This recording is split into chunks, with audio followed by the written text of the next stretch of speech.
Hi hello నమస్తే. నా పేరు సంధ్య. మా ఇంటి దగ్గర బాలరాముని పూజ చేస్తున్నాము. అక్కడికి ప్రసాదాలు అయితే మా ఇంటి దగ్గర అయితే తయారు చేస్తున్నామండి. ఫ్రెండ్స్ అందరం కలిసి చింతపండు నానబెట్టుకుంటున్నాము. ఏంటంటే ఇప్పుడు మనకు పులిహోర చేసుకుంటేనండి పులిహోర పులుసు కరెక్ట్ ఉంటేనే పులిహోర అనేది టేస్ట్ వస్తుందండి. 1 కిలోకి 1/2 కిలో చింతపండు అయితే తప్పనిసరి వేసుకోవాలండి. ఇక్కడ మీరు చూస్తున్నారు కదా, చింతపండు అయితే బాగా ఫ్రెష్ ఉంది. ఏమి అక్కడ చింతపండు బాగుంటుంది. ఇక్కడైతే చేస్తున్నాము. సరిత నీళ్లు తీసుకొస్తుంది. ఏం కదరా, ఏమవుతుంది? చింతపండు అయితే ముందు కడుగుతున్నాండి వాటర్ వేసి. చింతపండు ఫస్ట్ అయితే మేము చింతపండు తీసుకొని ఒక గిన్నెలో వేసుకున్నామండి. వేసుకున్న తర్వాత వాటర్ వేసుకొని కడిగేసుకున్న తర్వాత ఇంకో గిన్నెలోకి వేసుకుంటున్నాం. ఎందుకంటే చింతపండులో ఏమన్నా డస్ట్ అలా ఉంటే మొత్తం వెళ్ళిపోతూ ఉంటుంది కదా, ఇసుక చిన్న చిన్న ఇసుక ఉన్నా కూడా పోతుందని ఫస్ట్ అయితే ఈ విధంగా చేసుకుంటున్నా. ఆ వాటర్ అంతా పడేసుకుంటే సరిపోతుంది. ఫస్ట్ ఆ బాలరామునికి ప్రసాదాలు చేస్తున్నాం కాబట్టి ఇంకా దేవునికి మొక్కుకొని మేము చేసే ప్రసాదాలు అన్నీ మంచిగా రావాలి అని మేమైతే మొక్కుకొని అయితే ఇంకా వెలిగించామండి. చింతపండు అయితే ఉడికిస్తున్నాము. ఒక 5 నిమిషాలు ఉడికించుకుంటే సరిపోతుంది. విజయ, చింతపండు మరిగిందా? మరిగింది.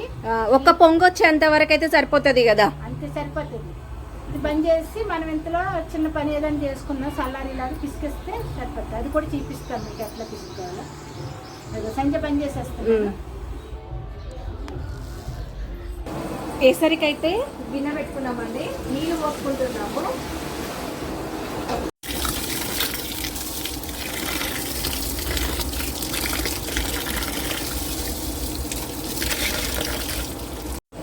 ఇక్కడ చూస్తున్నారు కదా అండి, మేము బియ్యం కడిగిన నీళ్ళని కూడా వేస్ట్ చేయకుండా చెట్లకైతే పోయడానికైతే బకెట్లో వేసుకుంటున్నాము. రైస్ బాగుంది కదా విజయ? బాగుంది. ఎంత కేజీ రైస్ ఇవి? 60 రూపాయలు అంటే కిలో. దగ్గర తీసుకొచ్చాను. అవునా? అంటే బాగుంటాయి ఈ బియ్యం. అన్నమా ఎలగొండగా బాగుంటుంది.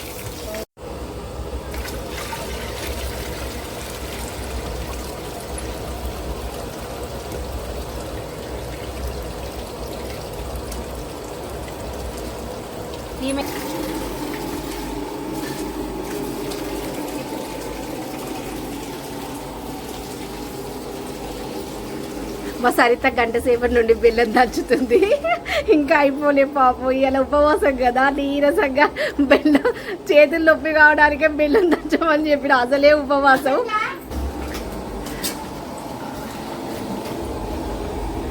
అయితే విజయ్ ఏం చేస్తుందంటే, నేను మామూలుగా అయితే మిక్సీకి వేసేసి ఇలా పడతా.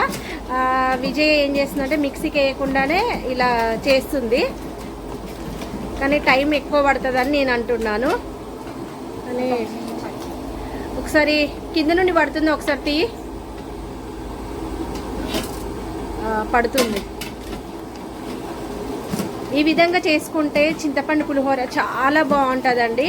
కొంచెం చేతులకు పని పెట్టాలి అంతే తప్ప ఇంకా ఏం లేదు. రైస్ అయితే వాటర్ అయితే చూస్తున్నారు కదా, మరగడానికైతే రెడీ అవుతున్నాయి. వాటర్ మరుగుతున్నాయా? ఈ మరిగే వాటర్లో కొంచెం శనగపప్పు వేసుకుందామా? ఇలా కొంచెం ఒక 10 నిమిషాలు నానబెట్టుకున్నామండి శనగపప్పు. మరిగే వాటర్లో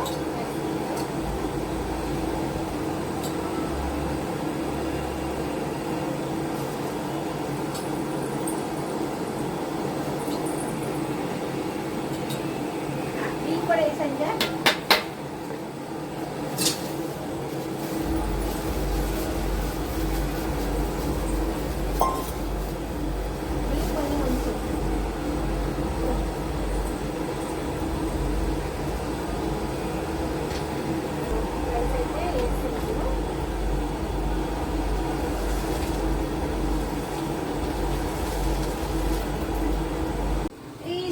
అన్నం అయితే వంపాం సంజ.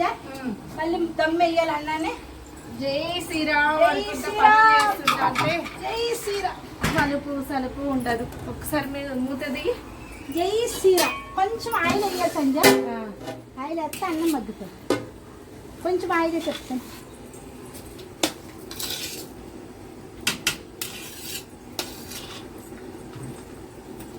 కొంచెం అటు అంతే.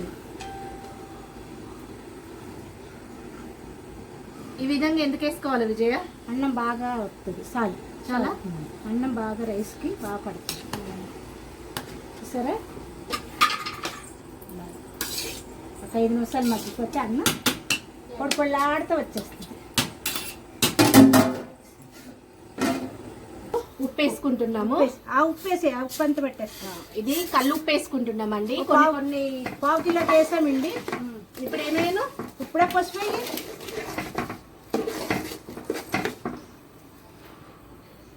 చాలు. ఒక 2 స్పూన్లు పసుపు వేసుకున్నాము. మళ్ళీ రైస్లో వేసుకుంటాం. ఇప్పుడు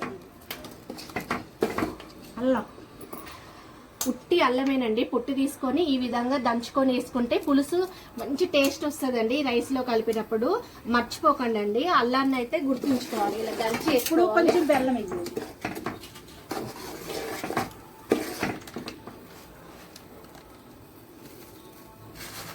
అంత సగం వేయాలి. చాలు. చూస్తున్నారు కదా, ఇది విధంగా బెల్లం కూడా వేసుకున్నా కూడా టేస్ట్ బాగుంటుంది పులిహోర. ఇప్పుడు ఆయిల్ వేయాలి. మిరియాలు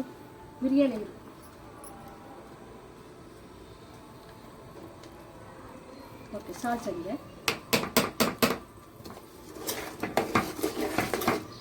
అన్నంలో 1 స్పూను పసుపు వేసామనుకులాగా. ఆయిల్ కొంచెం ఆయిల్ వేయమ్మా. ఆయిల్ అంతా వేసుకురా. చాలా చాలు చాలు. ఇక కలేపాకు పచ్చిది వేసామనుకో చాలా బాగుంటుంది. ఇలాగా అంతా తర్వాత ఒక 10 నిమిషాలు ఉండి అలా ఉంచండి. 10 నిమిషాలు మన తాలింపులు ఇవన్నీ వేసుకుంటాం. ఈ విధంగా వేసుకుంటే ఏంటంటే కరివేపాకు ఫ్లేవర్ మొత్తం స్మెల్ అంతా రైస్కు పడుతుందండి. పులిహోర తినేటప్పుడు టేస్ట్ బాగుంటుంది. అసలు కరివేపాకు లేని ఏ కూర ఉండము. దాని టేస్ట్ అనేది చాలా వరకు తీసేస్తారు. కరివేపాకు పులిహోరలో అయితే బాగుంటుంది. బాగుంటుంది అసలు. ఈ విధంగా తాలింపులు వేసుకోవద్దు. ఇలా రైస్ వేడి ఉన్నప్పుడే పులిహోరలో ఈ విధంగా రైస్లోనే కరివేపాకు పసుపు ఆయిల్ వేసుకుంటే బాగుంటుంది. దీన్ని ఇప్పుడు కొంచెం మేము ఆరబెట్టుకుంటాం, ఎందుకంటే చాలా రైస్ ఉన్నది కదా. ఏ విధంగా ఆరబెట్టాలని ఆలోచిస్తున్నాము. ఇంట్లోకి అయితే మామూలుగా 1 కేజీ 2 కేజీలు అయితే ఒక బేషన్లో పెట్టేసుకుంటాం. దగ్గర ఇప్పుడే చింతపండు పులిహోర పులుసు అయితే మరుగుతుందండి. మీరు చూపించాం కదండి, అన్ని ఉప్పు బెల్లము అల్లము అన్నీ వేసాం కదా. ఇందులో పచ్చిమిరపకాయలు ఎండుమిరపకాయలు వేయలేదు. ఇప్పుడు ఏ విధంగా చేసుకుంటామో చూపిస్తున్నాము. మా విజయ్ స్టైల్లో చూపిస్తుందండి. ఇప్పుడు ఏంటంటే పక్కకి ప్యాన్ పెట్టుకొని ఆయిల్ వేసుకున్నాము. ఆయిల్ హీట్ అయింది.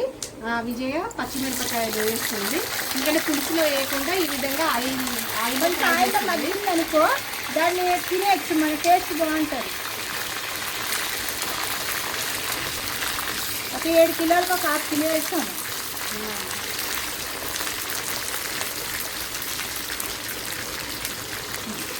అంటే ఇది పచ్చిమిరపకాయలు ఘాట్లు పెట్టుకున్నామండి. ఘాట్లు పెట్టుకోకుండా వేయలేదు, ఎందుకంటే పేలుతాయి. పులుసులో వేసినప్పుడు ఆ పులుసు పచ్చిమిరపకాయలోకి వెళ్ళి పచ్చిమిరపకాయ కూడా కారం అనేది సగము వెళ్ళిపోతుందండి. ఇంకా పుల్లగా కారంగా ఉంటుంది కాబట్టి పచ్చిమిరపకాయ కూడా అడగవచ్చు.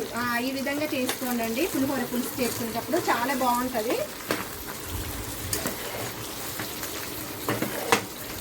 చూసారా, ఇది ఇలా మగ్గింది కదా. ఇప్పుడు ఇది ఇలా వేసి నేను పులుపులు వేసేస్తాను.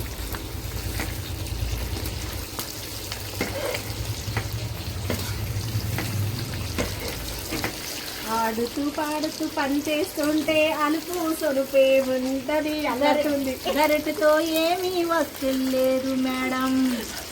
గరిట చిన్న గరిట ఇచ్చిన మా విజయ్కి. నీ పాట పాడుతుంటే చూడండి. ఏం వస్తలేదు గరిటకి. ఈ గరిట తీసుకోలే విజయ్. కింద పడుతున్నాయండి. ఏంటంటే పైకి కిందికి తిరగడం అవుతుంది. అసలే ముసలోళ్ళం అయిపోతుందాం. ముసలోళ్ళు ఏంటి విజయ్ ఒప్పుకుంటలేదండి. 16 సంవత్సరాలు వచ్చింది సంజాకి ముసలి తెలిసి. 16 సంవత్సరాలు ఏం కాదండి, నా పిల్లలు నా ఎత్తు అయిన తర్వాత నేను జోకాడుతున్నాయి మా సంజయ్ని సరదాగా. మేము అలాగ అనుకోలేండి, 16 సంవత్సరాలు వచ్చినాయి మా పిల్లలు పెద్దవాళ్ళు. అలా అనుకుంటేనేనట ఇంకా కొన్ని రోజులు ఎక్కువ బతుకుతామాట, తెలుసా, హ్యాపీగా ఉంటామాట. అది మాత్రం మన వయసు అనేది సంజయ్ 3 గంటలు తెచ్చాను. అవునా, ఇంకో గంట తెచ్చాము అట్లా అవి చేరుకుంటారు. అవును ఇస్తున్నాము, కొన్ని వేస్తాను సంజయ్, మాడిపోతే లేదు. గరిట వేరే గరిటదేనా మరి మీరు? వీరంగా వేసుకున్నాను ఎండు కూడా. అటుకులు తోటి బెల్లము ప్రసాదం చేస్తుందండి. సరిత ఏం చేస్తున్నావు చెప్పు? అటుకులు బెల్లం ప్రసాదం చేస్తున్నావు కదా, కలుపుతుందండి. చూస్తున్నారు కదా, ఎంత అటుకులు చెప్పు ఒకసారి, తెలియదు అంటది. కేజీ అటుకులు, ఒక 1/2 కిలో బెల్లం వేసావా? బెల్లం పాపం దన చేతులతో దంచిందండి. 2 కిలోల బెల్లం అయితే మా సరిత 2 కిలోలారా 2 కిలోలారా దంచిందా?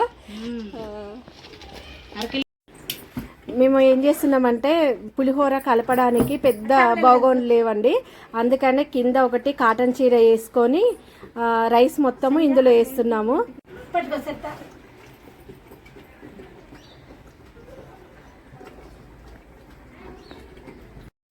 విజయ, పులిహోర పులుసు అయిపోయినట్టేనా? చూడు ఎంత గట్టిగా వచ్చిందో. చాలు, స్టవ్ ఆఫ్ చేస్తావా మరి? స్టవ్ తాలింపులు గుంచుకుంటాను, నేను దింపేస్తాను పొడపు అయితే. ఇందులో మంచి వాసన అయితే వస్తుంది పులుసు అయితే. అక్కడ తాలింపు ఫ్రై చేస్తుంది విజయ. మూకుడు కొంచెం చిన్నగా అయిపోయిందండి, ఎందుకంటే పైకి కిందికి తిరుగుతున్నాం కదా, సరిపోతుందేమో అనుకున్నాము. మళ్ళీ ఫస్ట్ అయితే ఇంకా అవి శనగపప్పు, తర్వాత పప్పు, సానపప్పు, జీలకర్ర, ఆవాలు. సరిపోద్ది పాపు వేయచ్చు, సరిపోద్ది అయినా వేయద్దు, చాలు. అయితే వేసుకున్నాం కదా, మొత్తం కలిపేసుకున్నామండి. ఎప్పుడైనా గుర్తుంచుకోండి, పులుసు వేసిన తర్వాత రైస్కు మంచిగా పడితేనే రైస్ అనేది పుల్లగా బాగుంటుంది, టేస్ట్ వస్తుంది పులిహోర. ఇప్పుడు మొత్తం కలిపేసుకుంటాము ఈ విధంగా. సంజ నాకు 4 ఎండుమిర్చి ఇవ్వా, అంటే అందులో వేసాను కానీ మళ్ళీ కొంచెం వేద్దామని. ఈ విధంగా కొంచెం వేడిగా ఉంది, కానీ ఆరితే రైస్కు పడితే ఆరాలి పులుసు. ఎంత ఈ పులిహోర పులుసు ఎలా అంటే ఇవాళ సాయంత్రం కలిపి తెల్లారి మధ్యాహ్నం తిన్నా కూడా అంత టేస్ట్ ఉంటుందండి పులిహోర పులుసు అయితే. మనకి అంత బాగుంటుంది, కమ్మదనం వస్తుంది. చెప్తా ఇంగు వేసుకోవా? ఇంగువ లేదే పులిహోర అనేది సరిత టేస్ట్ వస్తుందా? రాజు. మా సరితకు పులిహోరలో ఇంగువ చాలా ఇష్టం అట అండి, నాకు కూడా ఇష్టమే. కానీ మనం ఇంగువ వేసుకున్నాం అనుకోండి, అసలు దేవుని దగ్గరికి వెళ్ళినప్పుడు ప్రసాదం లాగా పులిహోర పెడతారు కదా, కొంచెం పచ్చకప్పారం కూడా వేయండి కేక. పులిహోరలోనా? పులిహోరలో కూడా కొంచెం పచ్చకప్పారం. ఏమో తెలియదు, నీకు తెలుసా సరిత? తెలియదట మా సరితకు. పచ్చకప్పారం వాసన రాదా? నీకు తెలుసా అంటున్నారు. నాకంత ఐడియా అయిపోయింది సంజ, నేను అట్టుకొచ్చి తాలింపు అన్ని వేస్తాను. చూసారా తాలింపు? ఇప్పుడు స్టవ్ ఆఫ్ చేసుకో. మంచి స్మెల్ వస్తుంది. రాముల వారికి జై శ్రీరామ్, జై శ్రీరామ్. ఫస్ట్ అయితే మేము మొదలుపెట్టింది పులిహోర అండి, కానీ మధ్యలో అయితే మా సరిత ఇంకా అటుకులు బెల్లము ప్రసాదం అయితే తన చేతులతో అయితే ఫస్ట్ అయితే కంప్లీట్ చేసింది, తర్వాత పులిహోర. ఓకే అండి, ఓకే. ఇప్పుడు ఇందులో మా సరిత అయితే భయపడిపోతుంది నేను ఎక్కడ మీరేసేస్తానని. ఆహా ఏమి రుచి తినరామై మరచి తాజా కూరలలో రాజా ఎవరంటే వంకాయ అంటాం, కానీ మనం ప్రసాదాలలో ఏముందండి? పులిహోర. ఉంచండి కొంచెం అలా మగ్గుతుంది, అప్పుడు కలుపుతాం. ఎంత బాగుంది చూస్తున్నారు కదండి, పులిహోర అయితే కలపడం అయితే. కలర్ఫుల్గా ఎంత బాగా వచ్చిందో. సంజయ్ అయితే నన్ను చిక్కింది రైస్ వేద్దాం, రైస్ చూస్తున్నారు కదండి, పులిహోర అయితే రెడీ అయిపోయింది. ఇలా ఆరితే ఇంకా బాగుంటుంది, టేస్ట్ బాగుంటుంది. ఎందుకంటే రైస్కి పులుసు పడితే చాలా బాగుంటుంది. పులిహోర రెడీ. ఇప్పుడు ఏం చేస్తున్నావు విజయ? ఇప్పుడు నాకు కేసరి చేస్తున్నాను ఎర్రనొప్పితోటి. ఇప్పుడు ఇగో ఆవు నెయ్యి వేసాను. ఆవు నెయ్యి తోటి చాలా టేస్ట్ వస్తుంది కదా ప్రసాదం. అవును, ఇదిగో కిస్మిస్, జీడిపప్పు. ఇక్కడైతే బెల్లం అయితే దంచి పెట్టుకున్నాం కదండి, ఇందులో వాటర్ వేసుకుంటున్నాము. ఈ విధంగా వాటర్ వేసుకొని కరిగిన తర్వాత దీన్ని వడగట్టుకుంటే బాగుంటుంది. ఎందుకంటే అందులో చిన్న చిన్నవి ఇట్లా నల్లగా అట్లా డస్ట్ అనేది ఉంటుంది కాబట్టి వడగట్టుకుంటే బాగుంటుంది. ఇక్కడైతే జీడిపప్పు, ఇక్కడైతే కిస్మిస్లు అయితే వేసుకుంది. అయితే ఫ్రై అయినాయి. ఇప్పుడు ఒక గిన్నెలోకి తీసుకుంటున్నాము. ఏది ఉంటే అదే గిన్నె వాడుతున్నామండి, ఈ గిన్నె ఆ గిన్నె అని కాదు. ఎందుకంటే పైన చేస్తున్నాం కాబట్టి వంటలు, ఏ గిన్నె చేతి పక్కకుంటే ఆ గిన్నెతో అయితే ఇంకా తీసేసి వాడుతున్నాము. ఎందుకంటే పెద్ద వంట కాబట్టి కొంచెం కిచెన్లో చేయాలంటే కొంచెం ఇబ్బంది అవుతుంది కదా, అందుకనే ఈ విధంగా పైన పెట్టుకున్నాము. ఫ్రీగా చెట్ల మధ్యలో బాగా చేసుకోవచ్చు అని చేస్తున్నానండి. ఇదిగోండి చూడండి.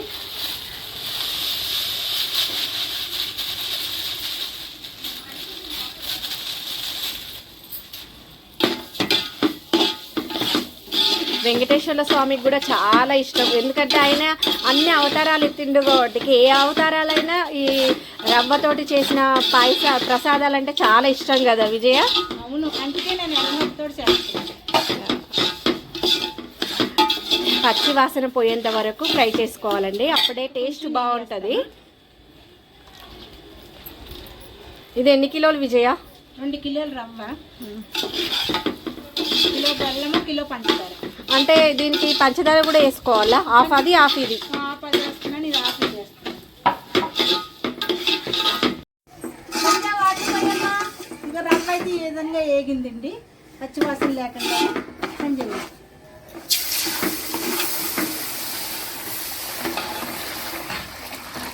ఇదైతే బాగా ఉడకాలి, ఇంకా వాటర్ వేసాను. విజయ ఉడికిందా? చాలా ఉడికిపోయింది సంజ. ఇప్పుడు మనం కొంచెం నెయ్యి వేసుకుందాం. పానకం అయితే వేయలేదు, ఇంకా బెల్లం ఇయ్యని ముందైతే దీన్ని ఇంకా కొంచెం దగ్గరికి వచ్చాక అప్పుడే వేస్తాం. నెయ్యి ఎంత ఎక్కువ వేసుకుంటే అంత టేస్ట్ వస్తుంది, స్వీట్ కదా. ఎట్లా అంత బాగుంటుంది. ఇలా చేసుకోవాలి ప్రసాదం. ఇప్పుడు ఇగో పానకం వడగట్టుకోవాలండి తప్పనిసరిగా.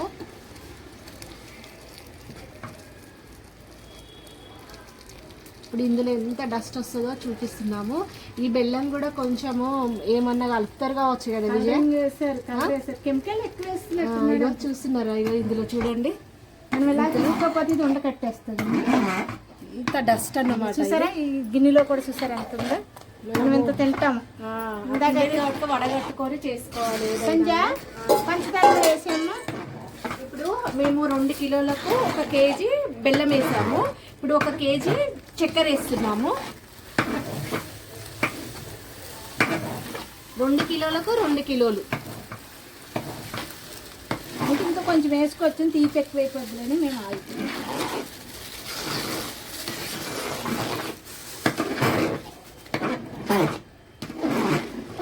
ఎంత ఉడికితే అంత బాగుంటుంది.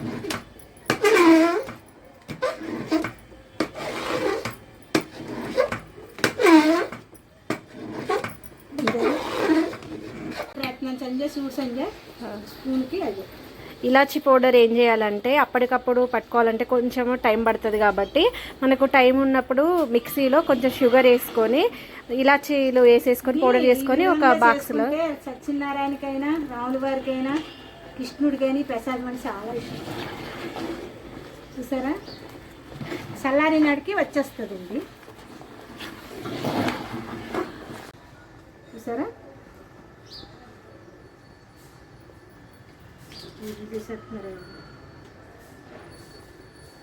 పచ్చకొత్తారం చూసారా, కొంచెం వెయ్యాలి, దాని టేస్టే టేస్ట్. మీకేమో రాలేదేమో కానీ మాకు గుప్పు మంట కొట్టిందండి. వాసన ఇదిగో కిస్మిస్ దీంట్లో.